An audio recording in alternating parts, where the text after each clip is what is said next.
Assalamualaikum warahmatullahi wabarakatuh. Masih bersama saya Muttaqin Anang Toha. Saudara yang dirahmati Allah Subhanahu wa taala. Melalui surat Al-A'raf ayat 17, Allah Subhanahu wa taala mengabarkan kepada kita tentang tekad iblis, tekad setan, janji setan, niat setan ketika ia dikeluarkan dari surga, dilaknat oleh Allah Subhanahu wa taala. Setan berkata, "Summa la'atiyannahum min baini aydihim wa min khalfihim wa an aymanihim wa an syama'ilihim." Kemudian aku akan mendatangi mereka dari depan mereka, dari belakang mereka, dari kanan dan dari kiri mereka. Saudara yang dirahmati Allah Subhanahu wa taala, untuk apa setan mendekati kita?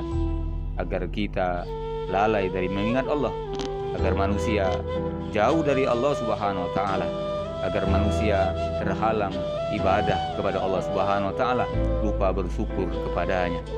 Saudara yang dirahmati Allah, oleh karena itu surat Al-Fatihah yang sudah kita sampaikan pada pertemuan sebelumnya sangat penting, menjadi penting bagi kita untuk senantiasa kita baca, karena di dalamnya terkandung doa memohon agar Allah selalu memberikan kita keistiqomahan di jalannya yang lurus. Ihdinas siratal mustaqim. Kemudian doa yang juga penting untuk kita baca, kita panjatkan kepada Allah Subhanahu wa taala setelah kita berdoa memohon petunjuk hidayahnya, yaitu kita berdoa kepada Allah agar kita terhindar, agar kita dilindungi, agar kita dapat mampu membentengi diri kuat di dalam menghadapi segala bentuk kejahatan, keburukan, godaan, gangguan setan, yang tujuan akhirnya agar kita terhalang dari ibadah kepada Allah Subhanahu wa taala. Maka Allah Subhanahu wa taala setelah menempatkan surah Al-Fatihah di awal Al-Qur'an, maka setelah Al-Fatihah Allah kemudian menempatkan surah Al-Baqarah pada menjadi surat kedua dari kitab Al-Qur'an ini. Ini menunjukkan atau menjadi isyarat bagi kita bahwa Al-Baqarah adalah merupakan ayat yang juga penting untuk kita baca, untuk kita tadaburi, kita pelajari isi kandungan di dalamnya. Di antara keutamaan surah Al-Baqarah ini, ternyata saudara yang dirahmati Allah, Rasulullah SAW menyampaikan bahwa ketika kita membaca surah Al-Baqarah, maka dalam pandangan Allah kita dilihat Allah sebagai orang yang sedang memohon perlindungan dari keburukan, kejahatan, gangguan setan. Rasulullah bersabda, "La taj'alu buyutakum maqabir." Dengan kamu jadikan rumah-rumah kamu bagaikan kuburan, bagaikan sarang setan, tempat kediaman setan. Setan berkeliaran bebas di atasnya, mengganggu, menakut-nakuti manusia dan lain sebagainya.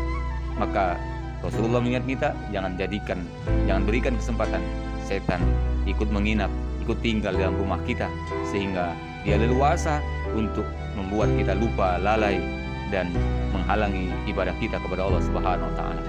Maka Rasulullah SAW memberitahukan kita bahwa surah Al-Baqarah adalah wasilah bagi kita untuk mendapatkan perlindungan dari setan ini. Rasulullah bersabda, "Inna syaitana," sesungguhnya syaitan, "yanfiru minal baiti," akan lari dari rumah, yaqra'u fiha suratul Baqarah, yang di dalamnya dibacakan surat Al-Baqarah. Jadi saudara yang dirahmati Allah SWT, mari baca surah Al-Baqarah dari ayat pertama sampai dengan ayat terakhir di dalam rumah-rumah kita. Maka insya Allah Allah akan melindungi rumah kita dari gangguan setan.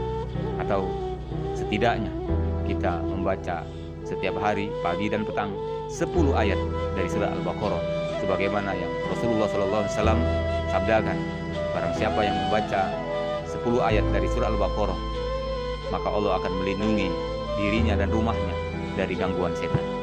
10 ayat surah Al-Baqarah itu adalah 4 ayat pada awal surah Al-Baqarah, lalu kemudian ayat kursi ditambah dengan 2 ayat setelahnya, lalu disempurnakan dengan membaca 3 ayat di akhir surah Al-Baqarah. Mudah-mudahan 10 ayat ini cukup bagi kita untuk mendapatkan perlindungan dari gangguan setan, godaan setan, kejahatan setan, tipu daya setan, baik bagi diri kita maupun melindungi juga keluarga kita.